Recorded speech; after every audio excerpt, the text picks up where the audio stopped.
ये देखिए मैंने 1 मिली वोल्ट का इसमें दिया हुआ है, क्योंकि डीसी वोल्ट दिया है डायरेक्ट। और इसमें हम दिखा देते हैं आपको, ये देखिए 1 मिली वोल्ट आ रहा है, जो कि ठीक है। एक बार हम रीसेटअप कर देते हैं इसका।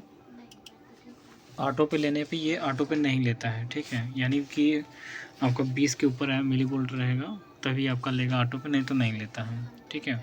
1 मिली वोल्ट हमको यहाँ पे करना पड़ेगा। अगर हम ऐसे ही मेजर ले लेंगे ना तो इसमें ऑल पैरामीटर में यहाँ 8 आ जाएगा, ठीक है। तो हमें क्या करना होगा, सबसे पहले इसको मिली वोल्ट को कम करना होगा। ये देखिए मिली वोल्ट को हम कर लेते हैं 1 मिली वोल्ट। अब देखिए यहाँ पे एक्यूरेट आ गया है, 1 मिली वोल्ट आ रहा है, ठीक है। तो इशू यही हो रही थी कि 1 मिली वोल्ट का। अब हम चेंज करके अदर पैरामीटर को देख लेते हैं। यहाँ पर हम 50 मिली वोल्ट करते हैं, 50। तो देखेंगे वहाँ 50 मिली वोल्ट करने के बाद मिली वोल्ट हम ले लेते हैं। तो यहाँ पे ऑटो सेटअप एक बार करेंगे, अगर ऑटो सेटअप से ले लिया ठीक है, नहीं तो फिर अपने हिसाब से यहाँ पे आपको स्केल से सेट करना होगा इसके माध्यम से। तो ये ले लिया है। अब ऑल पैरामीटर में जाएंगे, देखिए 50 मिली वोल्ट आ गया है आपका।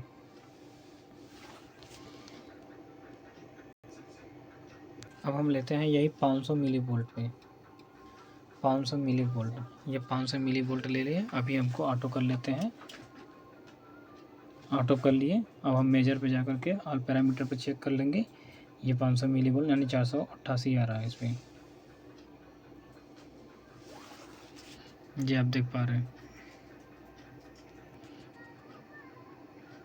इसी प्रकार हम इस पर ले लेते हैं डीसी वोल्टेज, या डीसी वोल्ट लेते हैं। मान लीजिए हम 1 वोल्ट ले लेते हैं, 1 वोल्ट यहाँ पर हमने सेटअप कर दिया है। तो यहाँ पे देखेंगे 1 वोल्ट आता है कि नहीं है, ऑटो कर लेते हैं, ठीक है। ऑटो करने के बाद में देखिए यहाँ 500 मिली वोल्ट का ये खाना बन रहा है डिवीज़न।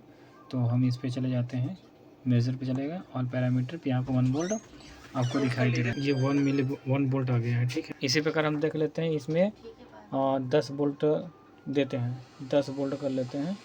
यहाँ पे 10 वोल्ट किया और यहाँ पे देखते हैं कितना आता है। अगर ऑटो करके ले लिया ठीक है, नहीं तो फिर हमें जो है स्केल को सेट करना पड़ेगा। यहाँ पे 5 वोल्ट पर डिवीज़न बना हुआ है, ठीक है। मेजर पे चले जाएंगे और पैरामीटर पे यहाँ पे 10 वोल्ट आ गया है आपको।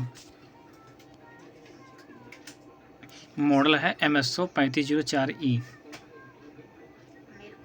इसी प्रकार हम देख लेते हैं इसमें 5 वोल्ट को देख करके 5 वोल्ट सेट कर लिए हैं। अब यहाँ पे देखना है कि 5 वोल्ट यहाँ पे आपका आने लगा है। और अगला हम इस पे जाते हैं, मेनू पे जो है वेब पे चले जा रहे हैं, टाइप में चेक कर लेते हैं। टाइप में हम साइन वेव एक बार, मतलब वेव टाइप्स की साइन वेव, स्क्वायर वेव, रम पे, पल्स पे, IRB, नॉइज है। इसके अलावा इसमें दिया है हार्मोनिक, एक्सप्रेस, EXP और DC। तो हम देख लेते हैं इस पर साइन वेव। साइन वेव में इनमें हमारा फ्रीक्वेंसी 1 किलोहर्ट्ज़ है और एम्पलीट्यूड जो है कि 2 milli volt peak to peak है।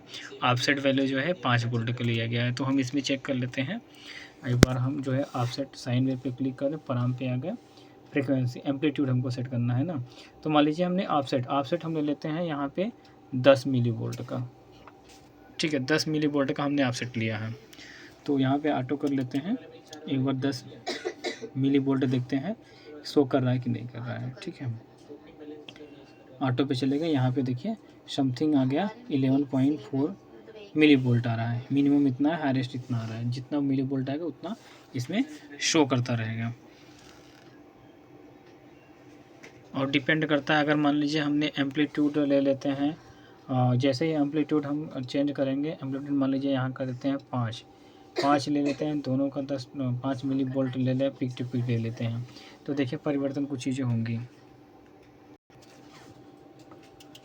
हमने ये ले लिया है। अब कर्सर पे जा कर के हम चेक मेजरमेंट में कर रहे हैं। देखिए क्या होता है कि जो मिली वोल्ट बढ़ रहा है, क्या किसके वजह से ये बढ़ रहा है, ये हमने जो लिया है 5 मिली वोल्ट एम्पलीट्यूड ले लिया। यहीं पर हम 1 कर देते हैं, 1 मिली वोल्ट कर देते हैं ना, 1 मिली वोल्ट कर देते हैं। तो देखते हैं कि क्या चेंजिंग होता है। यहाँ 1 मिली वोल्ट, यानी ये 2 मिली वोल्ट से स्टार्ट होगा, 1 मिली वोल्ट से नहीं स्टार्ट हो रहा, तो 11 आ गया है। यानी डिपेंड करता है कि आपका ऑफसेट वैल्यू और एम्पलीट्यूड और फ्रीक्वेंसी किस टाइप से लिए हैं, तो यहाँ का मान चेंज होता रहेगा। जैसे मैंने आपको दिखाया ना, उसमें दिया था कि डीसी में केवल हमने क्या किया था, डायरेक्ट हमने केवल डीसी वोल्टेज, मिलीवोल्ट और वोल्टेज लिया था। तो इसमें क्या होता है, साइन वेव है, तो इसमें फ्रीक्वेंसी और एम्पलीट्यूड डिपेंड करता है।